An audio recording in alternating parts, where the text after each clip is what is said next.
everyone to this webinar hosted by Wizergos on the low-code revolution, accelerating digital transformation in insurance at speed and scale. First, let me go through a few housekeeping items. So in this webinar, everybody, when you join, you'll be put on mute, and we will request that you stay on mute so that there is no background noise or disturbance during the presentation. At the end, we will have a Q&A session, but during the presentation, please feel free to ask your questions by clicking on the bottom right corner. You will see a chat and Q&A section. Over there, you can ask your questions. So first, let's get started by introducing ourselves. So myself, Shibabrata Mondal, I am the co-founder and CEO of Wizergos. Before starting Wizergos, I have worked mostly in technology space, in building enterprise applications and enterprise solutions, both in hardware and software space in companies like Cisco, Wipro, Virident, HGST, Western Digital.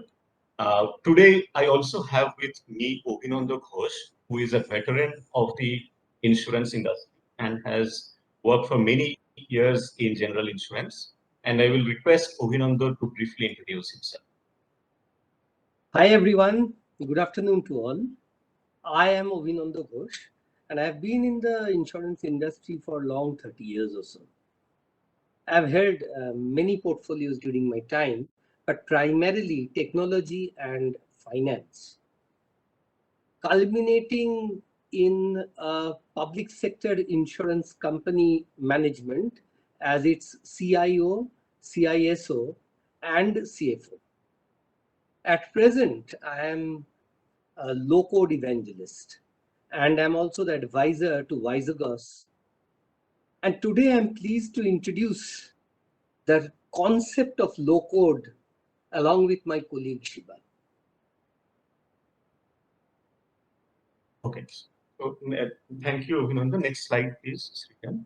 So quickly, I'll just lay out the structure of today's presentation. We will have 4 sections. Very first section, Avinanda will talk about the key initiatives of the insurance industry and what is the future of insurance. Next section, I will talk about a little bit of low code, what it is, to demystify what is low code all about. In the third section, again, Avinanda will take over and walk you through the different functions of insurance industry, how they can use and benefit from low code using 2 very pertinent and very recent events that we have all seen. And finally, we will have a Q&A session. But like I mentioned earlier, please feel free to ask your question by typing in the chat or Q&A section. Also, I would like to point out that today's session is being recorded and will be shared in future with all of you. Thanks. With that, I will request Avinanda to begin the presentation. Okay, thank you, Shiba. We first come to the point A of the presentation, that is the future of insurance. How do we look at the insurance vertical of business in the coming days, in the times to come? And we look at it, as is written here, as the rise of the digital initiatives. Next slide, please. So if you look at the future of the insurance landscape, you will find that the insurers need to rethink their business strategies and their tactic by leveraging the emerging digital technologies. Now, digital technologies are coming thick and fast of various types, which are adding value to the traditional way of doing business. But how to leverage that, how to use it to our own advantages, and how to build a competitive moat around our organization is what we are going to see in this slide. In this slide, there are 5 points. The first one is customer engagement, which is where insurance begins.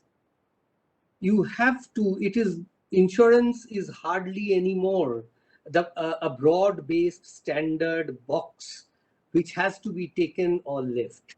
Insurance has become and is becoming more and more personalized, tailor-made, suited to the needs of the individual.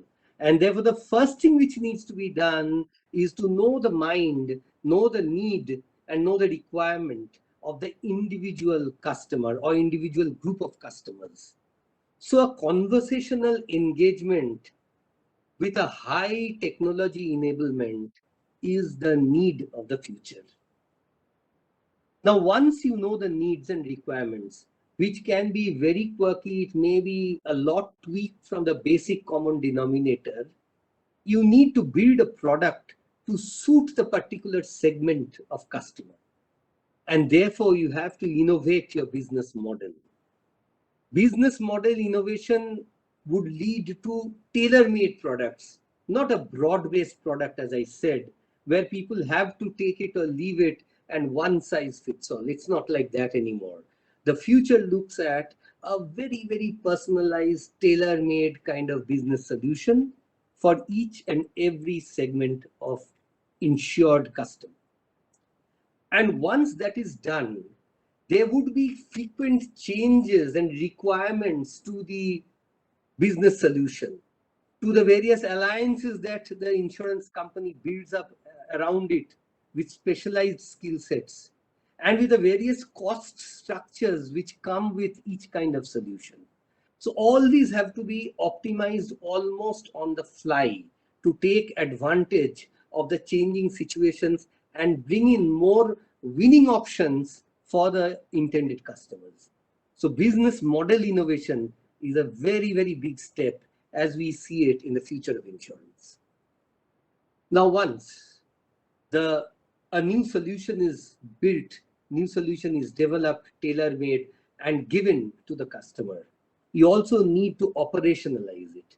And once a solution, once a business policy is running with a lot of changes which have been built into it, you need to improve the efficiencies so that the service to the customer becomes very, very agile. It is worked with alacrity and therefore gives full 100% satisfaction to the customer. If you look at the fourth point, it is a coined jargon which we have called co-opetition. It is the juxtaposition, it is the marriage of two traditionally contrasting concepts of cooperation on the one hand and competition on the other hand. Now, what is this exactly? This is a futuristic concept again. In future, we are becoming so specialized in every domain that no one company can specialize in the entire gamut of services required.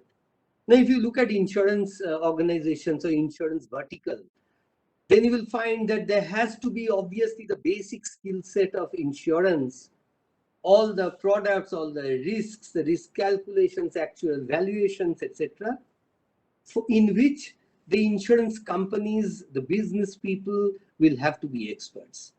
But today, the insurance operations are totally dependent on technology. And it's an entirely different ballgame. It's an entirely different set of skill sets. And therefore, you need to have alliances with different skilled organizations to bring out a total synergy, which will be to the best interest of the customer. So this is cooperation or alliances.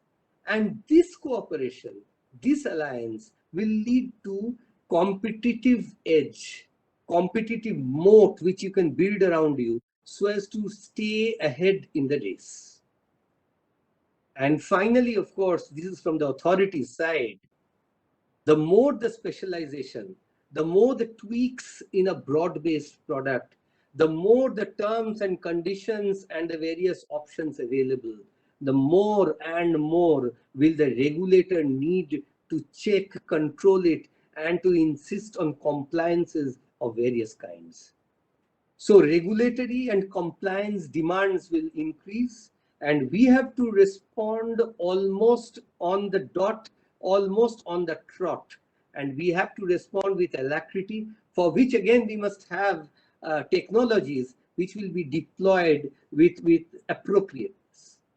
Now let us see in the next slide what kind of digital enablement we will require. Before going to talk about specific digital platforms, etc., let us think of the value additions, the characteristics, the win factors of a particular technology solution which will be necessary for the insurance industry. The first, of course, is agility. As you have got to know from the last slide, changes are coming thick and fast.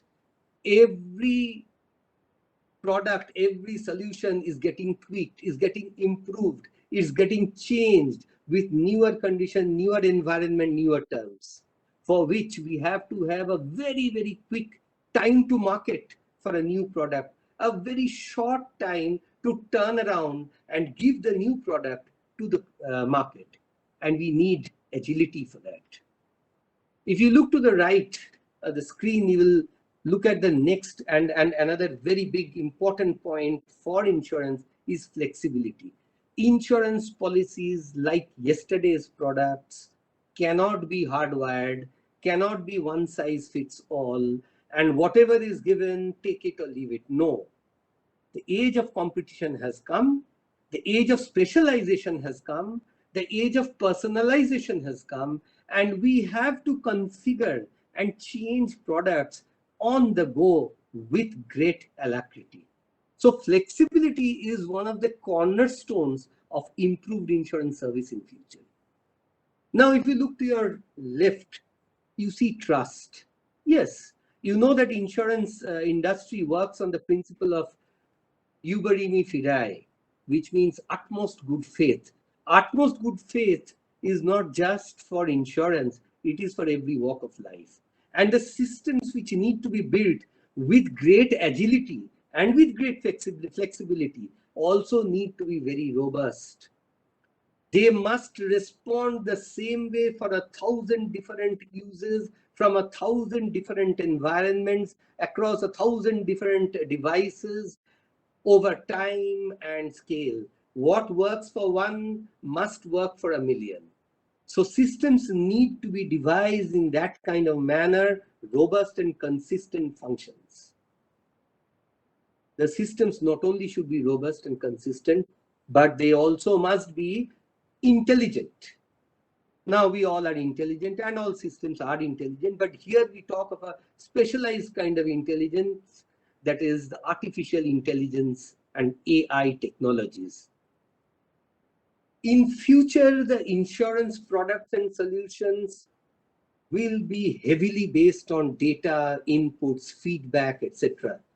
And the systems must be intelligent to take all the data, mash it up, analyze it, come out with solutions which are best fit and also in a very, very short time. And finally, we have to think of scale. We cannot have a product which is very, very good. It answers to all the needs of a particular segment of audience, and we cannot scale it up to a large number. It will be the recipe for failure. So we need agility, flexibility, trust, intelligence, and scale. Now with that, before we come to a product per se, let's see what kind of platform is necessary for all these qualities to come to fore, and what kind of platform would be suitable for the future of insurance. Now, this is a very simple slide. You will see it in quadrant form. If you look at the left bottom, which is in a dark shade, the legacy software, which we have been using, and most insurance, at least the old insurance companies, have been using for ages. Now, they are the legacy software. It's totally hard-coded. You can't do anything here nor there. And if you need some change, I mean, it's very hard to come by. It's difficult. It disturbs the whole environment and just doesn't work to the satisfaction of the management. But if you look to improve the agility, the speed of changing or tweaking a product, then of course you have certain COTS, custom off-the-shelf software, where they are built in such a way that a little bit, a very limited amount of tweaking can be done in a slightly lower amount of time. Yes. So it is more agile than legacy. But again, they are again not flexible enough to answer to every need of the customer, and every day will give a new need. So if you need flexible again, you can start building your own software from grounds up. Absolutely greenfield projects. You write your software, it's a very, very tough ask. It's a very elaborate work. And while it can be done, but once it is made, it becomes more flexible. But to make it itself is a long time taking difficult process with a lot of skilled manpower, lot of expense, and therefore that also doesn't really work. It's not agile. So what is the solution? Let's come to the top right quarter of this quadrant, and it is a platform based low code bespoke software which will give you the advantage of agility as well as flexibility. So this ultimately, with a logical development, is the way to go in future. Can we move on? Right. So thank you, Avinanda, for setting up the future of insurance and what are the key imperatives and key needs from technology platform. And since you already introduced low code to all of us, maybe it is a good time to kind of demystify low code. What exactly is low code? So if you go to the next slide. So in this slide, we have essentially what is a definition of low code provided by Gartner. But I will not go through that. To explain what is low code, let me take you through the history of software development or the software industry. Over the years, software industry, one of the key advancement that has been happening all through the years is making software development more and more easy and more accessible to more and more developers.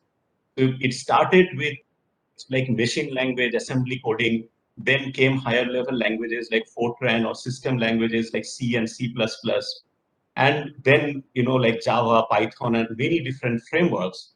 All throughout this journey, the main aim was to make software development more reliable, more robust, and more of an engineering project rather than an art form. I would say that low code is really the next logical step in that long journey.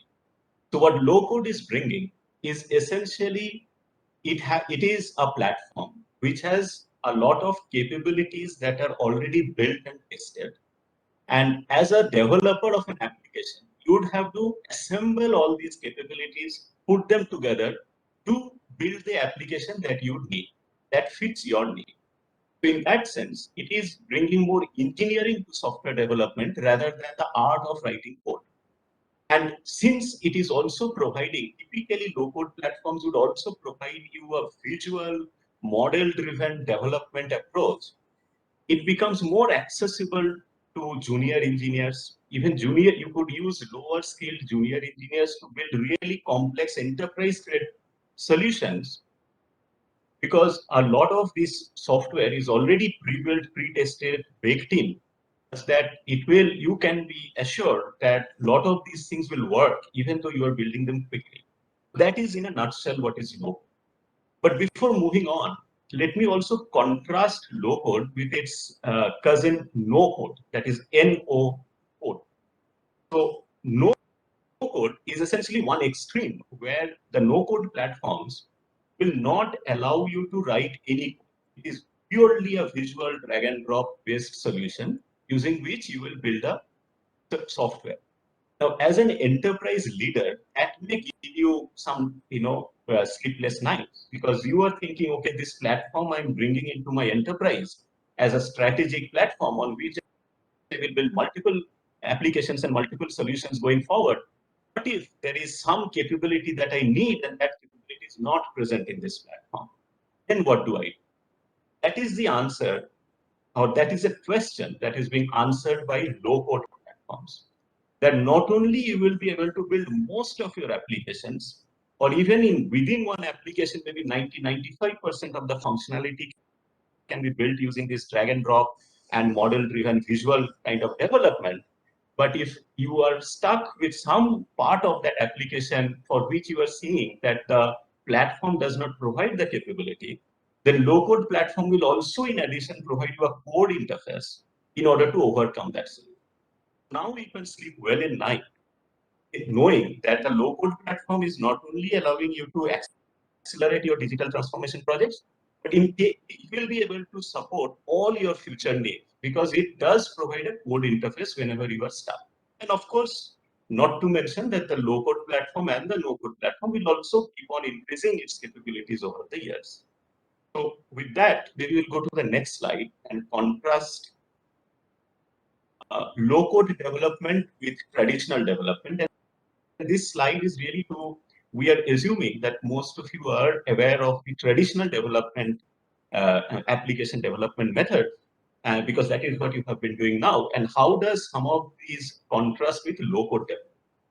So if you look at the agility, the velocity, feature velocity or functionality velocity of your product, then traditional development will slow you down because writing good quality code, testing it, validating it, making sure you have built exactly the right thing that the business users wanted takes time. And there are many iterations that you have to go through. Low code development, this is really like Avinanda already spoke about. The agility is really one of the key, features of low code. That because you are able to build these applications using a drag and drop visual method, it is faster to build. And not only that, because it is faster to build, now your teams can work in a true agile way where your business users and the developers can work in quick, hour and day cycles to build out the ideas. And when there are some tweaks needed, they can sit together and tweak them together in order to achieve exactly what you would need. So it will give you agility. It will allow you to build exactly the solution that you wanted to build. Next, look at skills needed. We are all aware of how in the recent, I think, last few weeks or months we have seen a lot of news articles of how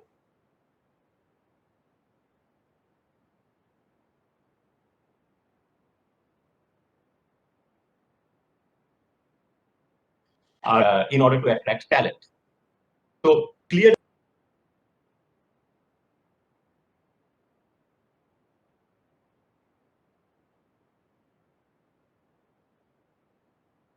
skills needed by skilled software developers. This problem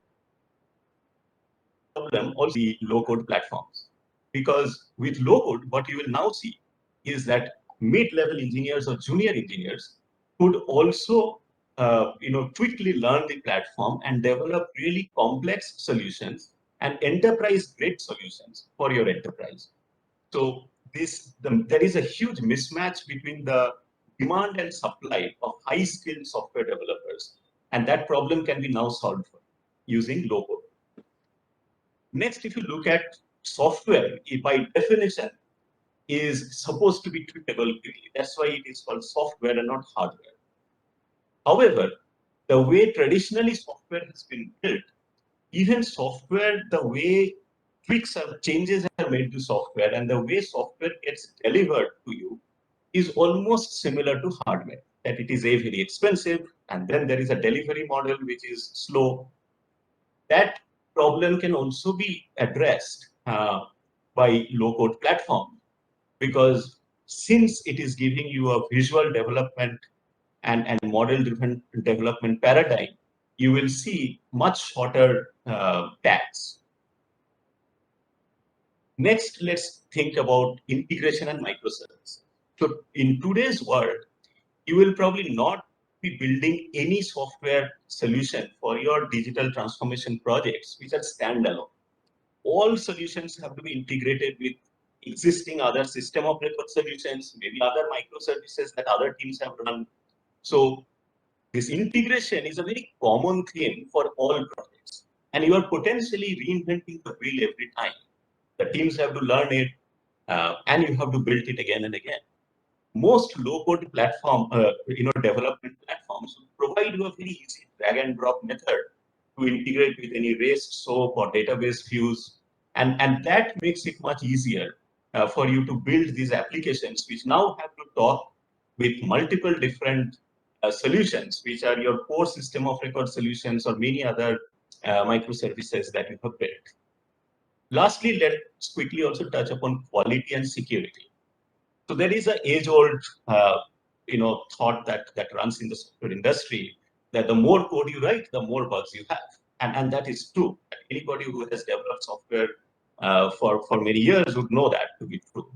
And since in the low-code platform, what you are doing is really reusing a lot of components which have been pre-tested, pre-baked in, that problem is reduced for you a lot. So you will be able to build high-quality solutions relatively quickly. And for your business solutions, which you really have to tweak at really quick time, this becomes an added benefit.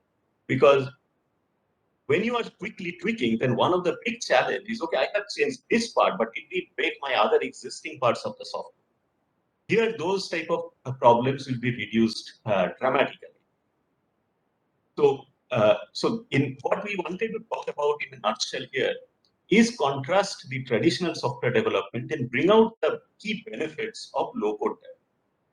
That we can go to the next slide. Here, I'll hand over again to Avinanda to talk through some of the use cases. Thank you, Shiva.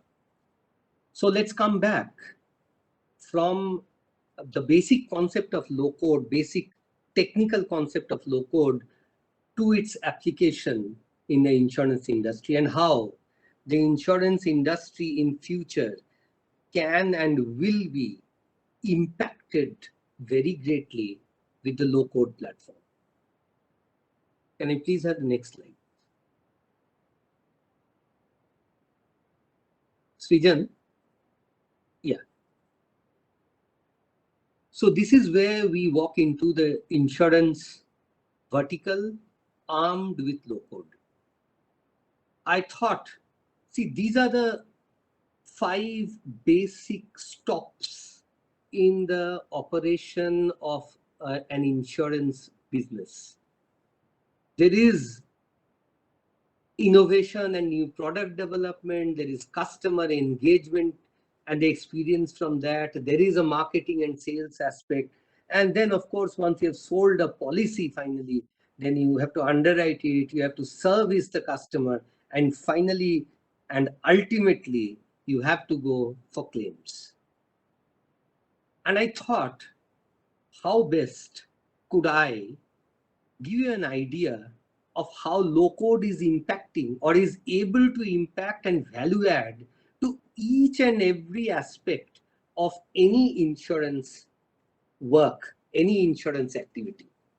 And I thought to myself that let me take up 1 or 2 live cases, actual cases, and walk you through as to how these cases would be impacted by the presence of low code, by working on low code.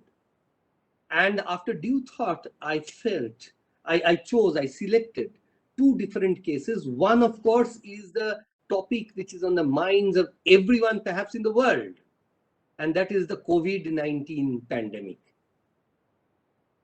Everybody is worried about it. It is a great threat to man and mankind, and whenever there is a threat, insurance has a large part to play in mitigation of the threat. The other issue which I wanted to take up is a very recent ruling by a court of law, the Madras High Court to be specific, which just last month has given a ruling which has shaken almost the foundations of the insurance industry to its core. And that ruling is being talked of as the motor car insurance bumper to bumper. We'll take a small look at the ruling and how low code primarily is impacting. It can improve the motor insurance policies to be compliant with the High Court judgment and High Court order. So with these 2 cases, let us take up one by one each parameter which have been pointed out here. Next slide, please. Yes, innovation and new product development. How does low code come in? First, let's take, as I said, the COVID-19 scenario. You know that insurance people and insurance experts, insurance managers know very well what a havoc this COVID-19 has uh, wreaked on the insurance industry amongst all other industries as well. And to mitigate the circumstances of the consumers, the poor general population, which would need the help of a good tailor-made insurance product, the government and the IRDA have been giving certain mitigation measures of an.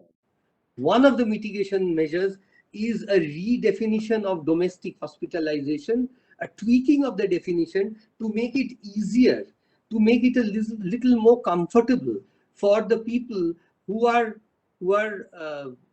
afflicted with COVID, and they are caught between the caught in the earlier definition of domestic hospitalization, which does not suit the COVID-19 situation. So what does low code do? The existing policies, earlier we had never heard of COVID-19. The existing policies, which are much more broad-based and therefore more costly as to premium, if somebody wants a policy only for COVID-19 protection, then a much more tailor-made, a much more personalized, a better coordinated, better architected policy can be drawn up, and that has to be built into the system so that the insurers can offer that tailor-made policy to the world at large, and the customers will be satisfied by the accurate computation of the premium for that policy, which would perhaps be much less than the broad-based general Mediclaim policy covering everything under the sun. So for this, to quickly develop a new solution, a new product, quickly innovate with the existing product, to come up with a new product, you need a low-code platform which can respond very nimble manner to this need. And the people who are afflicted with COVID and cannot wait for the normal gestation period for innovation, and they will definitely want a very quick product to come and serve them. If you talk of this bumper-to-bumper case of Madras High Court, the order was passed on 4th August, and the court mandated that from 1st September itself, only 26 days after, there should be a mandatory total coverage of motor insurance, not just the act-only policy, including the owner, driver, and passenger, and that too with a lock-in period of 5 years. Lock-in period of 5 years. It's a paradigm shift in motor insurance business, and it would have a big impact on the insurance industry. The premium rate should also expected to be going up because of the expected incidence of claims. So therefore, the entire data has to be collected, the entire data analytics with artificial intelligence has to be done, and then the product solution itself has to be tweaked and offered to the customer along with information thereof, and within a period, a very, very short period of time. So low code is the only way to go. Otherwise, this would take months and even years to come into operation. So let's move on to the next parameter. Srijan. The next, of course, is to engage the customer.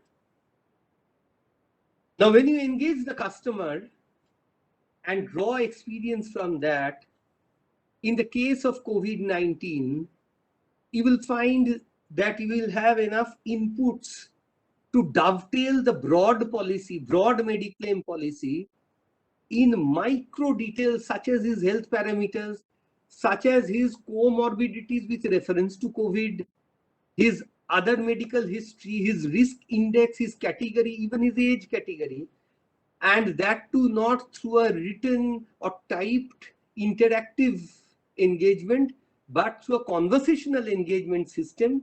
And all this can be developed by mashing up all these various aspects of technology in a very quick fire time with the low code tools.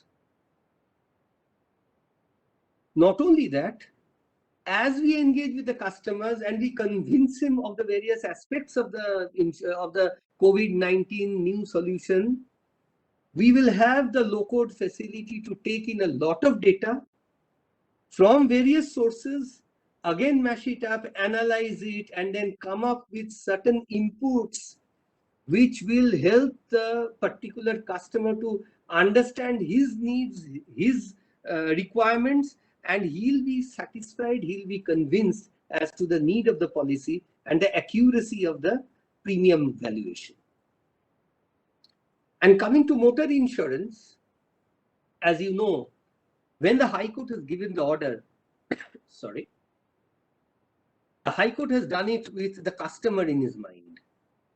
And the customer will get many, many benefits in the unlikely event of an accident, even up to death. But all that comes with a cost, and that cost cannot be arbitrary. It must be properly calculated and properly mashed up with a lot of analysis done. A proper actuarial valuation of premium needs to be done. And low code is again the way to go to achieve all that in very quick time, because the High Court themselves have mandated the policy to come into operation from September. It is already in operation in that particular place. So the customers can be guided as to the impact of the court ruling on their existing policies as well, and what options the customer will have in future for the compliance of the Madras High Court order. Next slide, please. So once you have these data, the data analytics and all, you are now armed to reach and to contact the potential customer base and market the products. If you take, let us say, COVID-19 again into consideration, omni-channel applications which will provide an all-around view, the portfolio of the customer, potential customer or customer group, the risk index of that group or that individual, then all these things can be taken together and the customer be approached and he'll be convinced much better than a very general and generic lackadaisical approach to sell this insurance. Now, let us think of what kind of groups which can be there. For example, a group of say diabetic patients would be much more in need of COVID and would not perhaps mind paying the actuarially calculated premium if they can be convinced with figures and statistics and the analysis thereof, the level of their need, the desperation of their need. Similarly, an organization of senior citizens, they might be interested to buy insurance in bulk, and for which the low code system of the insurance company and its agents will be very well equipped to convince them with data and statistics. If again you think of motor insurance, generally you will find that insurance is sold first time with the purchase of the car. So the sales depots, the showrooms, etc., are generally the most, they are the insurance sales points. And who does the actual selling? Forget the official things of the agents being there, etc., etc. Mostly the guy who is selling the car, he also puts an add-on with insurance. But it has to be remembered that this add-on should not work like that. The customer of the future and even the customer of the present who is going to buy a car would want to know the details as to why this much of premium, what other options are there, what would be the premium addition component of that. One thing is for sure, that with this mandate of the Madras High Court, you will find that the premium is bound to go up. And at first glance, the customer might resent it to pay more from his pocket for insurance. But once these people are given enough inputs through a business analytics with artificial intelligence, which is built into the existing system through very fast through the low-code applications, then they would be very easy to convince, and they would even look forward to taking such an insurance which will be to their great benefit, as told by the Madras High Court. So we can have a very low time to market for all these changes to the existing solutions. Now, after marketing and sales, we'll obviously come to underwriting the policy and to to service the policy. So for that, we'll go to the next slide. Yeah. Health insurance, COVID-19. We all know that COVID came upon us with a total surprise from the dark. And we were not prepared. The world was not prepared. The doctors did not have a solution. In fact, nobody knew anything. We hadn't heard of it. And the common man was the worst hit. There have been families which have been ruined by death. And those who have survived, there have been many amongst them who have been ruined by financial drain. There have been people who have come almost to the streets. And why? Because they still, if they wanted a policy, they would have to go to the ordinary, the continuing, the normal policies, one size fit all, and they'll have to buy the whole stack of that Mediclaim policy at a much higher premium. And there were many people therefore who were reluctant, who didn't understand the situation. Now, if there is a tailor-made policy with logic to back it up, with statistics and data to back it up, then definitely they can be, they can be more attractive to the buyer, even necessary to the prospective insured, and they would be more prone to buy it or take that insurance because of the COVID pandemic. And all these had to be developed while the pandemic was raging last year, and while the people were dying in the hospitals. More the delay in launching a product, more the delay in reaching to the customer, and more the unfortunate incidents of innocent people dying because we, the insurance people, were late in responding to the pandemic. Low code will solve this policy, this problem, sorry. And again, in motor insurance, as you know, the workflow automation needs to be done. A lot of changes to the existing policies, lot of tweaking, lot of personalization and digitization needs to be done. And that too in a very, very short time frame because it has been ordered by the High Court. So here also, low code will make all this seemingly impossible task possible. We now come to the last leg of our insurance activity, which is claims management, claims processing, claims management. Now here, if you see, for COVID, streamlining the claims process, we have to optimize the relevant workflows. We all know it is a very critical pillar. We all know that the most critical thing about insurance from the perspective of the customer is claims. He's taking insurance for the claims. And therefore, if we are slow in settling claims, the customer will be a dissatisfied customer. He will remain a customer no more. A competing insurance company will take him up. So again, for claims processing, we have to have low-code facilitation so that any change in the underwriting side can have immediately a corresponding change in the claims side so that it all works smoothly from end to end. For motor insurance, for example, in the coming future times, can have a dynamic accident reporting module for instant intimation to all the relevant authorities with press of one button, one emergency button on our mobile phone. Now, how good would that be? A person who is already burdened and he's distressed by an accident and probably injured by an accident presses one button and all the authorities are informed, all the authorities are put on alert, his entire saving cycle gets automated and kicked off automatically. These things are there, as you all must be knowing, abroad in America and in the States and Europe, etc.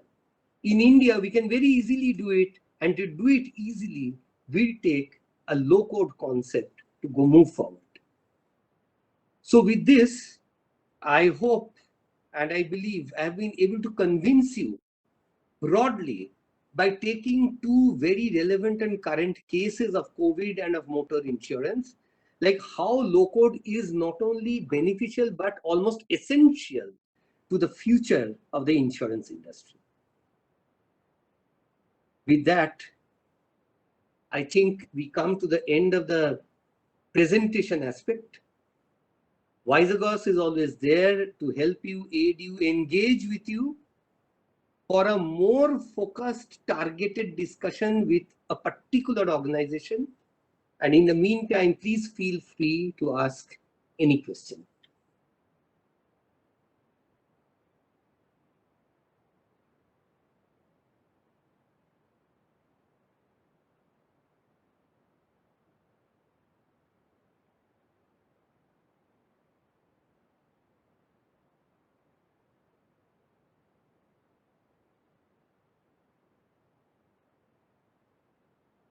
Srijan, maybe we can keep the presentation on the last slide, because just in case anybody wants any clarification on any particular point.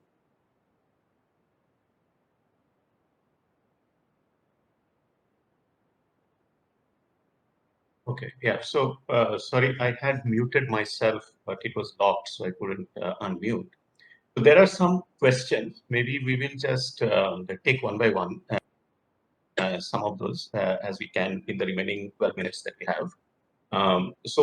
One question I see is, how much time would it take to train a person on the Wizergos platform? To answer this, what I would do is we'll use our experience.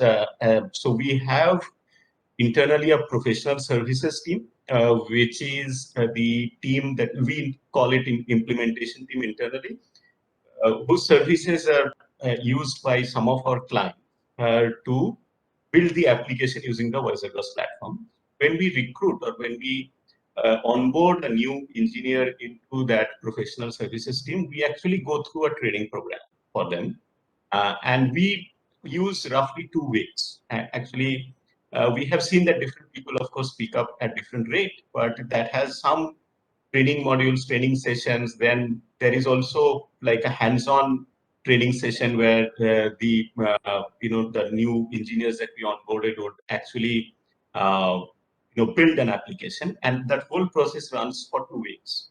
And at the end of 2 weeks, we normally would add them to a project team, right? And then within the project team, they would still continuously learn, of course, on the job, but the formal training period that we are using is 2 weeks. So I would say that for us to train anybody and learn the Wizergos platform before they become somewhat productive and start using it is, like the 2 to 3 weeks time frame.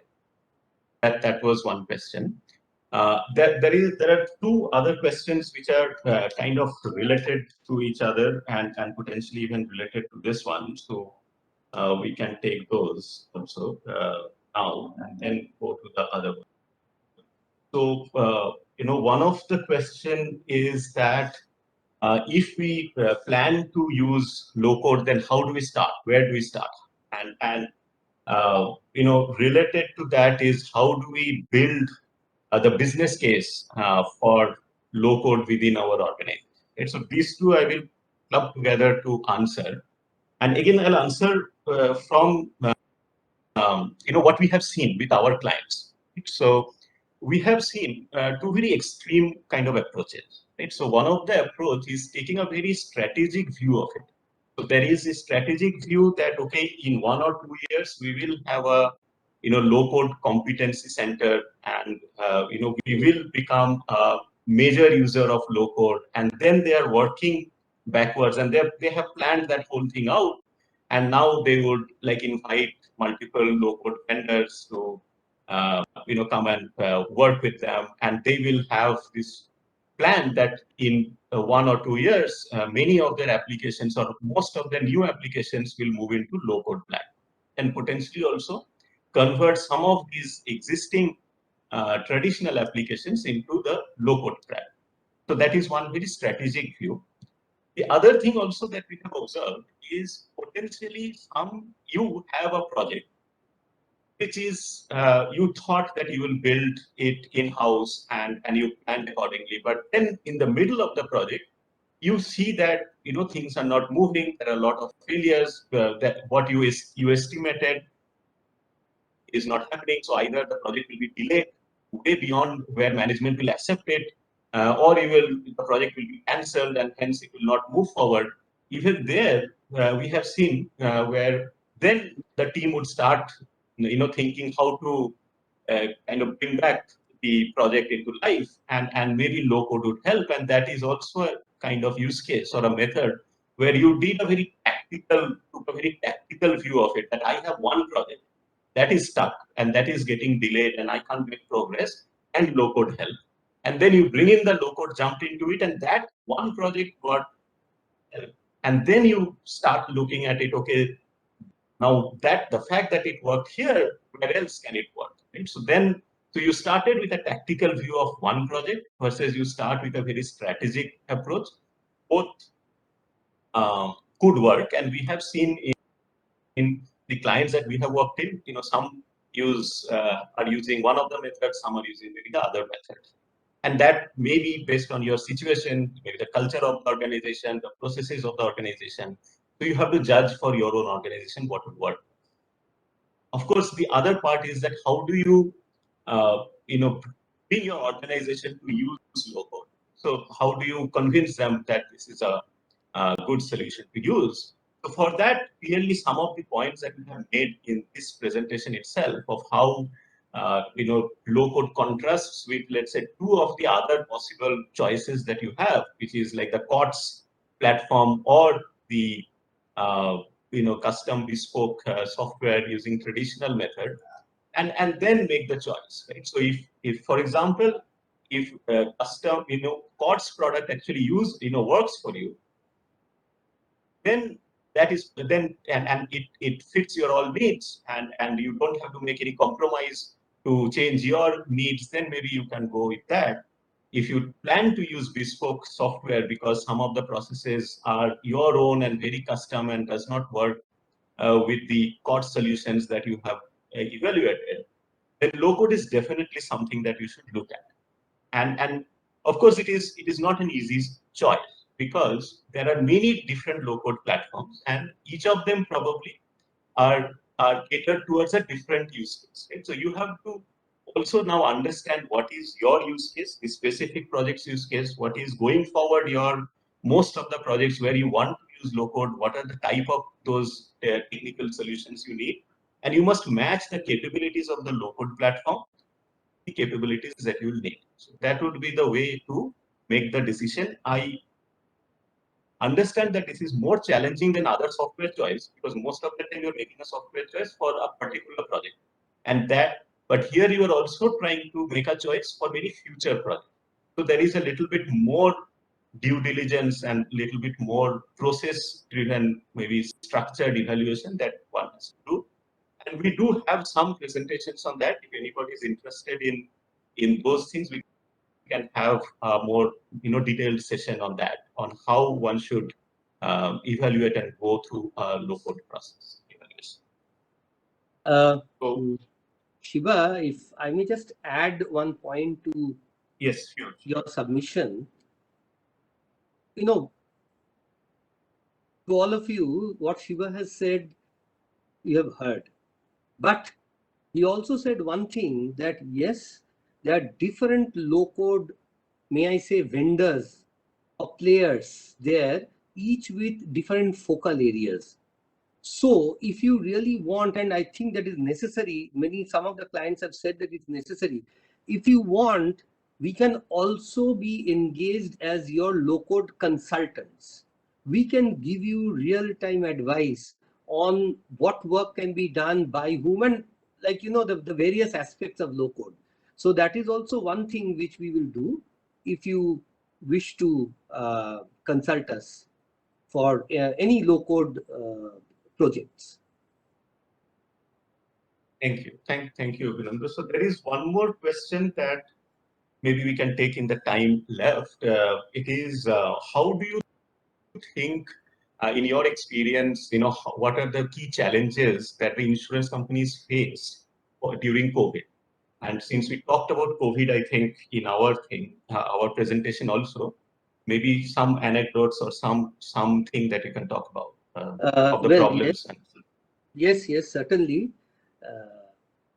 First of all, I'm sort of bound to give a disclaimer that although I know I'm in touch with many insurance companies operating in our country, but due to NDA reasons, I cannot give out names, etc. But in general, I can say this, that when COVID struck, first it was all helter-skelter. Nobody knew what was where and where things are coming from. The insurance, leave alone the insurance companies, the medical fraternity didn't know what was what and what it was and what was the treatment, the preventive, the clinical aspects, the aftermath, etc. Nobody knew. We didn't know what the impact would be when insurance came in. Would it be just the up to the hospitalization stage, or would it continue for a post-COVID situation? Nothing was known. Gradually, the data and the situation started unfolding, by which time it had acquired the proportions of a pandemic, and that also was a crisis. Now, how did the insurance companies respond? The government was throwing out, or rather, I should say, the government was very rightly giving out mandates, requests, suggestions, directions on almost a daily basis of how to bring some comfort to the potential COVID patients, how to bring some relief, and relief not only from the clinical aspect but also from the financial aspects. You all must be knowing, and I certainly know, that even at conservative estimates there were bills running up to 15 lakh, 20 lakh, and in one case I know of, it was 56 lakh. So it would be enough to finish off a family, not just a patient, a finish of a family where even the patient has survived. Now, when the IRDA, the regulatory authority, when they appealed, they gave suggestions, they gave directions, and the government as well. Some of the insurance companies tried to jump into the fray and work with alacrity. I know of two insurance companies. I know of two insurance companies who I can say they have responded with alacrity. However, they also really haven't been able to react to the extent that they would like to be doing. There was also a lot of delay in understanding and then putting it and then tweaking their systems as well as their data analytics to respond to the COVID situation. Many of the insurance companies, quite a few of them I know, they were in such a fix that they had to work their mediclaim insurances through the traditional mediclaim policy and then manually do some tweaking on manual systems like the Word, not Word, but Excel, etc. And for the moment, keep it aside and work and do the claims manually on that till a long time, after which all the COVID requirements could be built into to their respective systems. And I did wonder, as a low-code evangelist, I did wonder at that time that only if low-code was more prevalent, was more accepted, was more used, more densely deployed, then probably the insurance industry would have been saved a lot of trouble, lot of headache, lot of sleepless nights, and most importantly, the vast number of patients would have really got some tremendous relief in that situation. And of course, Right, at the end, right. there were many insurance companies who really, they were lost in the process and they couldn't really bring themselves up to respond. And some of their systems are still in a mess, and they are trying to tie up all their manual data, feed it into the system. Somehow it's a half-baked kind of thing. I know a couple of companies like that. Right. Right. Thank you, Avinanda. I think with that we have also come to the end of our time slot, so we will stop here. Thank you everyone for joining, and we will also be sharing this video with you in And an email after. thank you all from my side.